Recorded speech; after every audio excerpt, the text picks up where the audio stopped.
देखिए, झारखंड में बीजेपी को बड़ा कड़ा झटका लगा। उन्होंने सोचा भी नहीं था कि हम पुरानी सीटें भी नहीं बचा पाई पार्टी, 4 सीट कम हो गया।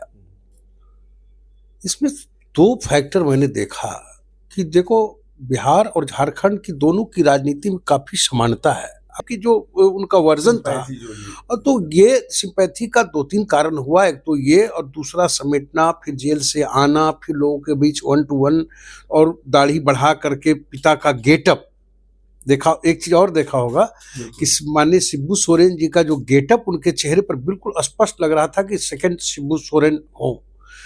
तो ये भी एक बेनिफिट मिला, चूंकि शिबू सोरेन का एक अपना जो जमीनी पकड़ था, वो आज भी एक कैडर टाइप से आज भी उनके साथ है, यहाँ काम किए हैं। और दूसरी सबसे बड़ी बात है कि भारतीय जनता पार्टी की बड़ी चूक थी मेरे हिसाब से रघुवर दास को मुख्यमंत्री बनाना। आदिवासी कार्ड में डिवीजन पैदा करने की कोई जरूरत नहीं थी, और झारखंड में अब तक बीजेपी कई आदिवासी लीडर को आगे पुशअप कर सकती थी, आगे बढ़ा सकती थी। आपको याद होगा। आप हैं निष्कर्ष बिहार के साथ, और मैं हूं मनोज चतुर्वेदी। उपचुनाव में जो रिजल्ट आए, चारों एनडीए ने बाजी मार ली चारों सीटों पर। लेकिन सबसे बड़ा मसला यह है कि जिस पार्टी का जन्म अभी करीब 2 महीने भी हुए नहीं हुआ है, उसने 12% वोट जो है वो हासिल किया है। आने वाले 2025 में क्या रंग दिखाएगी, झारखंड में क्या मसला बना, और क्या कुछ आगे की अब राजनीतिक संभावनाएं बन रही हैं, इसी पर हम बात करेंगे। और हमारे साथ बात करने के लिए हैं सहारा समय के बिहार और झारखंड के प्रमुख मृत्युंजय कुमार। मृत्युंजय जी, स्वागत है। जी धन्यवाद। क्या झारखंड आपने कवर किया? पहले झारखंड से ही शुरू कर लें। देखिए, झारखंड में बीजेपी को बड़ा कड़ा झटका लगा। उन्होंने सोचा भी नहीं था कि हम पुरानी सीटें भी नहीं बचा पाई पार्टी, 4 सीट कम हो गया। इसमें 2 फैक्टर मैंने देखा कि देखो, बिहार और झारखंड की दोनों की राजनीति में काफ़ी समानता है। आपको याद होगा, लालू यादव जेल गए, जेल से हाथी पर चढ़ के बाहर निकले, और उनका जो वोटर था पूरा स्पष्ट तौर पर बोलता है कि फंसा दिया, गरीब आदमी था, फंसा दिया इसको। सेम सिचुएशन आप देखिए, वहां पूरी सिंपैथी वहां के लोगों की हुई झारखंड में। हेमंत सोरेन, हाँ, हेमंत अब साबित भी नहीं कर पाई ना। आपने गिरफ्तार कर लिया, वो जेल भी 3 महीने के लिए चले गए, तो एक सिंपैथी तो वो हुआ। दूसरा, जिस पर भरोसा करके उन्होंने मुख्यमंत्री बनाया जिसको, वो पीठ में छुरा भोग करके चले गए भारतीय जनता पार्टी में। ये भी भारतीय जनता पार्टी के लिए नेगेटिव ही गया। वो अपना सीट तो जीत लिए चंपे सोरेन, लेकिन वोट ट्रांसफर नहीं करा पाए। जो पूरा कोल्हान, हाँ, जो कोल्हान का टाइगर कहा जाता है उनको, लेकिन वो मतलब मुझे लगता है कि टाइगर नहीं बन पाए।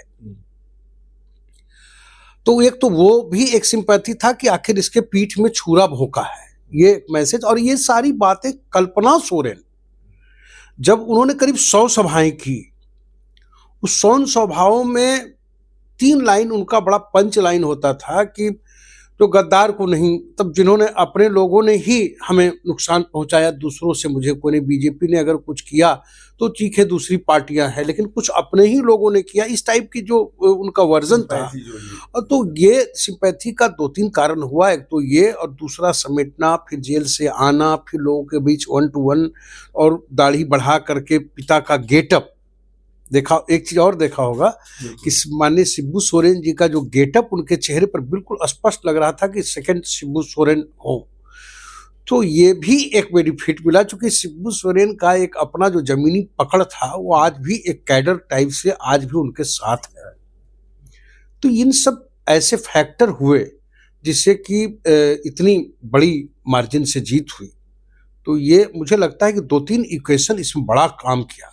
जी, कहीं बीजेपी को वो खामियाजा नहीं भुगतना पड़ रहा है? बाबूलाल मरांडी आदिवासी नेता थे, रघुवर दास को मुख्यमंत्री बना के बहुत बड़ा नुकसान बीजेपी ने करा लिया अपना झारखंड में। बिल्कुल, अपना एक आदिवासी लीडर को आप ढंग से एस्टेब्लिश नहीं कर पाए। बाबूलाल मरांडी से बड़ा आदिवासी लीडर वहां कोई नहीं था। शिबू सोरेन के बाद अगर कोई बड़ा लीडर कैनवस के रूप में चमका तो वो थे बाबूलाल मरांडी। लेकिन ऐसी परिस्थितियां आरएसएस से उनके संबंध खराब हो गए, कई ऐसी चीजें आई कि उनको नेपथ्य में जाना पड़ा।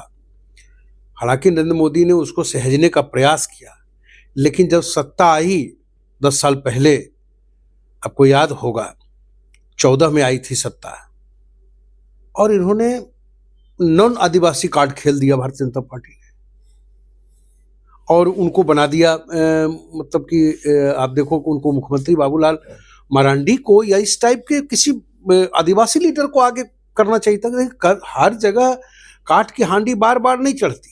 आप हरियाणा में नन जाट काट खेला आपने, सही है, लेकिन झारखंड वो इलाका है जहां आदिवासी का एक बड़ा फैक्टर है, और उसका असर उस उड़ीसा से लेकर जो तमाम जो बॉर्डर के इलाके हैं उसका, और एक सबसे बड़ी बात वो कल्पना सोरेन उड़ीसा की रहने वाली है। तो कई ऐसे फैक्टर यहाँ काम किए हैं। और दूसरी सबसे बड़ी बात है कि भारतीय जनता पार्टी की बड़ी चूक थी मेरे हिसाब से रघुवर दास को मुख्यमंत्री बनाना। आदिवासी कार्ड में डिवीजन पैदा करने की कोई जरूरत नहीं थी, और झारखंड में अब तक बीजेपी कई आदिवासी लीडर को आगे पुशअप कर सकती थी, आगे बढ़ा सकती थी। आपको याद होगा अर्जुन मुंडा वगैरह जैसे लीडर थे, इनको आया फिर उनको भी हाशिए पर डाल दिया, केंद्र में ले आए, फलना है किसी को। मतलब रघुवर दास ने जब कमान संभाली उसके बाद सारी आदिवासी लीडरशिप ही वहां गौण सी हो गई, और विश्वास नहीं हुआ भारतीय जनता पार्टी पर आदिवासियों का कि ये कैसे मुख्यमंत्री बन गया, पचा नहीं पाया। आप देखिए कि 19 में चुनाव हुआ, हेमंत सोरेन मिलजुल के सरकार बना लिया। बीजेपी की चूंकि पहली सत्ता थी तो इसलिए कुछ सीटें आई, लेकिन इस बार जो आया बहुमत वो निश्चित रूप से बीजेपी के लिए तो अच्छी नहीं कही जा सकती। और बिल्कुल शायद बीजेपी के बड़े नेताओं को भी पता चल रहा होगा कि आदिवासी लीडरशिप को साइडलाइन करके जो कार्ड उन्होंने 14 में खेला उसका खामियाजा 24 में 2 बार रिपीट किसी सरकार की वहां नहीं हुई। हेमंत सोरेन ऐसे अकेले मुख्यमंत्री रहे, इतने झंझावातों, इतना टेंशन के बावजूद भी अपने आप की पकड़ बनाए रखना, जनता से रूबरू रहना। और आप ठीक देखे होंगे थोड़ी सौम्यता भी हेमंत सोरेन में बड़ी ज्यादा है। अब शिबू सोरेन की जो राजनीति थी एग्रेसिव राजनीति थी, लेकिन राजनीति में बड़ा सौम्य होकर के अपनी बात रखना। आपको याद होगा जेल गए, फलना गए, इतना गए, लेकिन बहुत ज्यादा उन्होंने नरेंद्र मोदी, अमित शाह इस सब पे बहुत तीखे हमले नहीं किया। तो ये हेमंत सोरेन की अपनी राजनीति का उनका अपना एक फलसफा है, जो आज उनको इतना ज्यादा बहुमत मिला है। उसका मुख्य कारण मैं मानता हूं कि उनकी सौम्यता भी एक बहुत बड़ी कड़ी है। तो चलिए, ये थे मृत्युंजय, और जिन्होंने कहा कि प्रशांत बहुत बड़े फैक्टर होंगे, लेकिन संशय कहीं मृत्युंजय को भी है कि क्या बिहार 2025 की राजनीति में भी बाहर जातिवाद से निकल पाएगा कि नहीं, इस पर भी शंकाएं अभी बनी हुई हैं। हमें दीजिए इजाजत, नमस्कार।